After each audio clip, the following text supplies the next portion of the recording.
if you want to check them out right now. But let's get right into it. We got Shoenice here. We got fucking Shoenice on the show. Yeah, man. How are you, man? Madman. Hey, guys. known globally as just the consumer of refuse and the guzzler of alcohol. Like, just I've seen you on all kinds of like clip shows and on TV and on articles around the internet. And we watched the Vice documentary about you recently. Tell us what it's like to be you. Well, basically, I've been an entertainer all my life. I've been eating crazy stuff since I was like 5. These dudes brought one of their mom's brand new tampons out into the yard, and they like to dip them in water, and they'd open up like umbrellas. Yeah. And I said, give me that, I'll eat it. And I thought it was just like some kind of a rolled up thing from a first aid kit. No. I think I was sick, so I ate it, but it was dry, and I didn't realize that tampons open up in your throat like an umbrella. So I'm choking in the yard, like string a hanging mattress out of my mouth.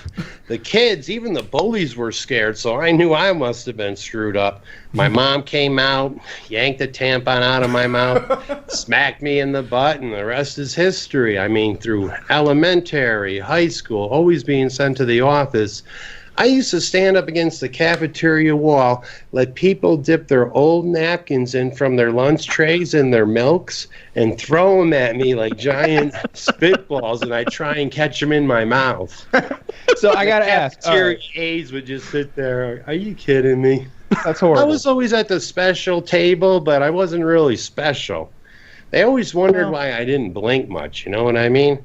I blink maybe once every 30 minutes. So. Yeah, like that kid on Deliverance playing the guitar. So yeah, I came into this roofing world, and it sucked. But I was in the roofing industry for 20 years, and that's the worst. Wait, can I ask you? I want to ask you about that. And let's rewind a little bit. I want to talk about when you first start eating the awful things in school. Now, I've heard someone say that was pica, when you're compelled to eat objects. But as Taylor pointed out to me the other day, I think that's usually like, I want to eat dirt. I want to eat like just anything like you can put your hands on, you want to consume. So it wasn't that, was it? It was more about getting attention, getting friends. Well, exactly. Not friends, because I was just a good-looking guy and a class clown. Usually class clowns are goofy-looking. Yeah. So, I mean, it just like I had all the jocks, the burnouts, the women. I mean, everybody. The teachers were hitting on me. So, basically, pica, they got me confused with that disease, but I do agree with the word pica. P-I-C-A, paid in cash always. You know what I mean? So, yeah, that's what I used to tell the counselors. They were just always looking at me, and they'd be like, all these doctors would be like, we're really not sure we can do anything here. Your mom's waiting out in the car. You know what I mean? So the first time you ate something that wasn't food was the tampon, and the way you describe it was like you were choking on the ground and people were concerned for you. Like when that was over and she pulled the tampon by the string out of your mouth, were you still like fearful, or were you you got like a rush? Like, I can't wait to eat glue and sticks and little rocks I find on the road. Yeah, because when I was like 3.5, 4 years old, I found a pack of my father's non-filtered Camel cigarettes, and I ate that whole pack and I turned blue. I mean, like, it was a story that was always in the family. I don't remember. So I think I don't know, my mouth crazed. I mean, because I don't mind glue. And I'd like to take this moment out to do a little sponsorship from my buddies at PKA, who sent me money to get my own drink during this interview, and I chose the Max. Thanks, guys. Elmer's makes the tastiest of glues, I've heard, so that was a good pick. I feel like we didn't introduce... We assume that everyone knew who Shoenice 22 is. If people don't know, he has hundreds, if not thousands, of videos on YouTube, Shoenice 22, and he eats things that you would think would kill people. It includes drinking... is it a liter? What does vodka come in, like the big thing? It's like 750 milliliter were my usual slams, but 3/4 of a liter. 3/4 of a liter 2.5 gallons of vodka. He drinks wood glue. He eats things. It's important as to what Woody's saying. This isn't like an eating channel where it's, I'm going to eat a bunch of burgers, or look at how many hot dogs I can eat. It's actual poison. It's actual poison. Formula 409. Didn't you drink that? It's like that scene at the end of Princess Bride. He's always preparing for a showdown like that, where he's been preparing by eating poison for years. It's one of those channels that you show to a friend, and you're like, you won't believe what this guy does. He eats a whole thing of caulk, and they're like, no, he doesn't. And then they watch it, and then they're like, okay, well, what else does he eat? And then you just go through the whole catalog. So you brought up the caulk. I don't think caulk digests. So please tell us what happens after you eat the caulk. Do you have... Well, let's do a little history on eating caulk. Okay. Got to say that carefully. So I would always, as a roofer, you'd always have to do some... But I would never eat the silicone. That would go on my pants and, it hardens up, whatever. But latex, something about it. I used to wipe it to make it smooth on a gutter edge, something in construction, and I'd just lick it. And all these people are like, that wasn't real. I mean, you have to poke No, you don't have to poke the cheap tubes. And any painter knows when you got to get something done, you don't have a lot of money. They got the cheap ones. I heated it up in the microwave, so it came out like frosting. And it's just latex, bro. I mean, it goes through your system easier than an eraser. Takes all the nutrients out. That's not good. I don't microwave anything now after I learned that. But wait, so that actually answers the question. In my head, this thing stays as caulk, and when you poop, you probably have an all-white poop on the other side. I imagine it like a long, coil, butthole, circumference. Just tube. take a candy bar and put it on your glove. And you take it out of the toilet. It's a silicone rope that you could just coil up and sit around your plunger and just add more to it every day until eventually you melt it back down and reconsume it, I guess, for a real big stunt. Like a giant tapeworm? I really want to know the answer. When the caulk goes through, is it still caulk on the back end?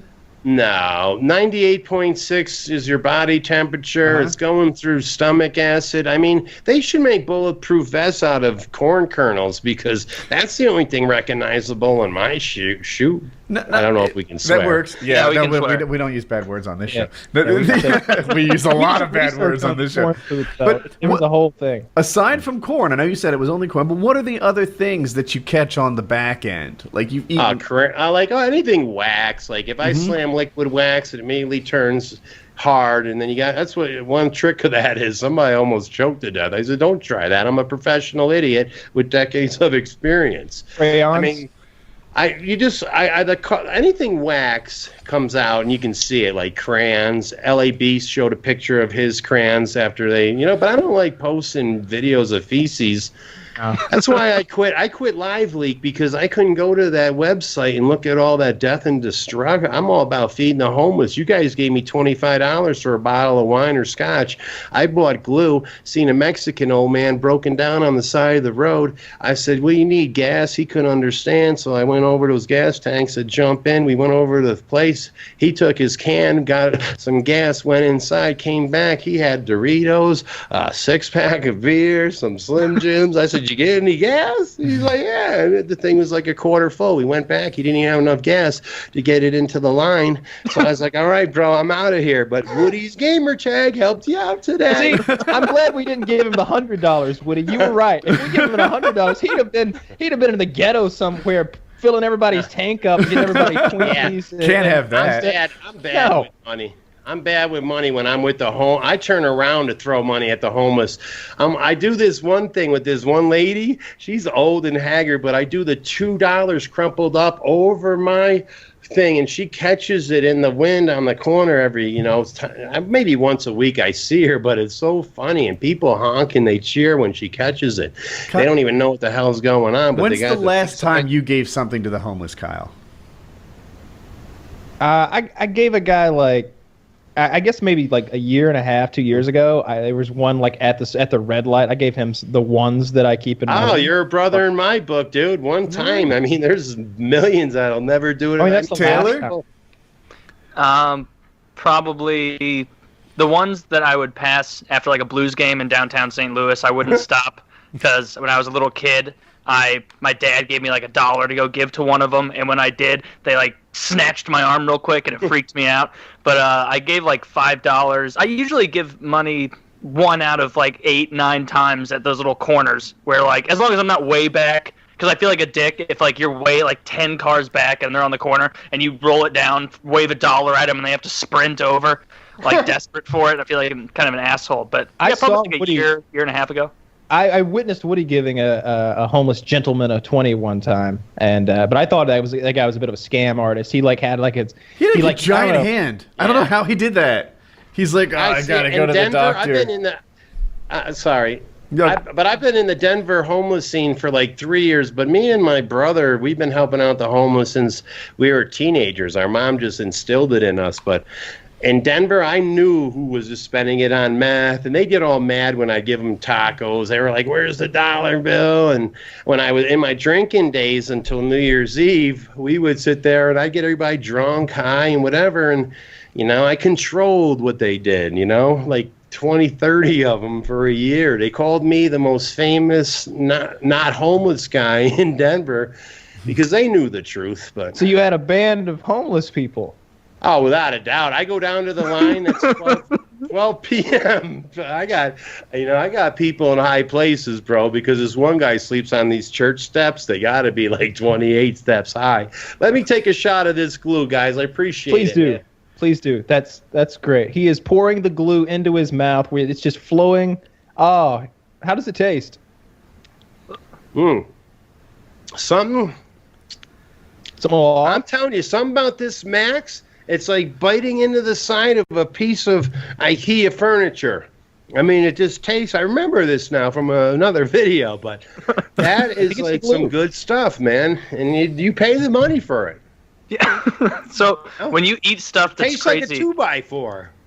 Do you? Well, by the way, real quick, let me warn everybody that comes into your channel.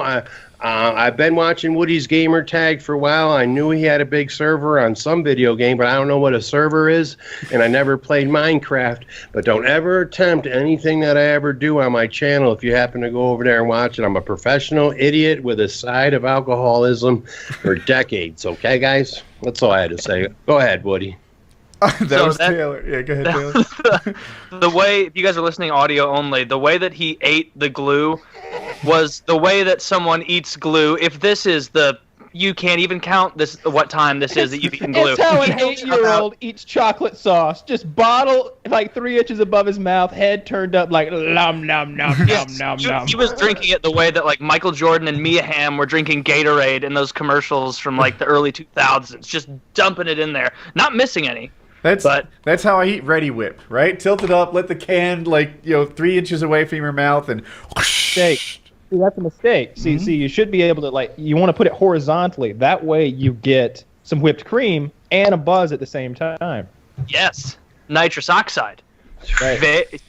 I'm telling you, man, this is like high-powered energy drink shit in the glue world. That MAX means something. 'Cause it just ain't regular. Wood together well. It means it's very good wood glue. That's what that means.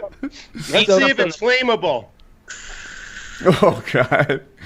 We're good. When you eat something like that, is it more that you enjoy eating something that you know you're not supposed to be eating, or is there something about all the weird flavors of the various poisons that you eat that you're like, oh, I kind of like that? It's all about a dare, bro. And YouTube 10 years or 6 years ago just let me amplify the dareness in me. Don't ever double dog dare me.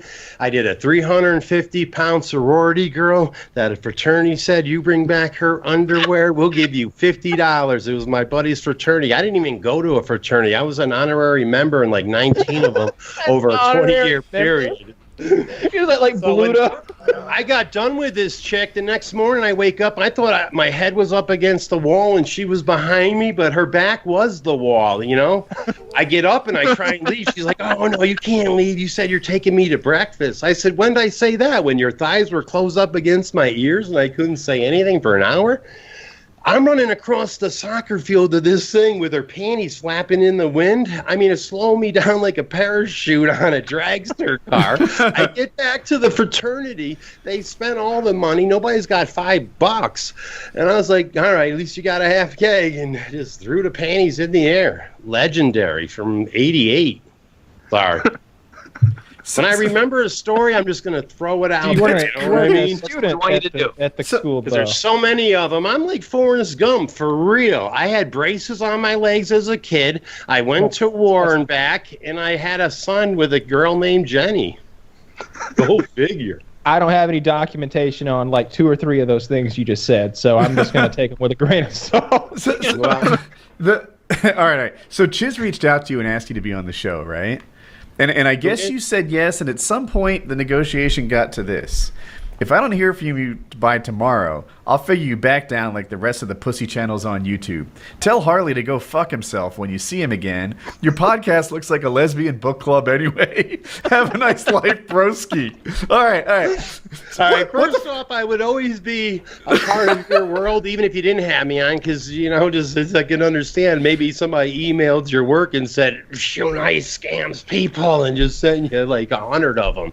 And then you say, well, we don't really need this guy. But in the end, I probably got like 6 grown men that are actual drunk haters in Google Hangouts, and they just plan all these stupid conspiracies against me. And I think it's pretty cool because I formed all the hate on purpose.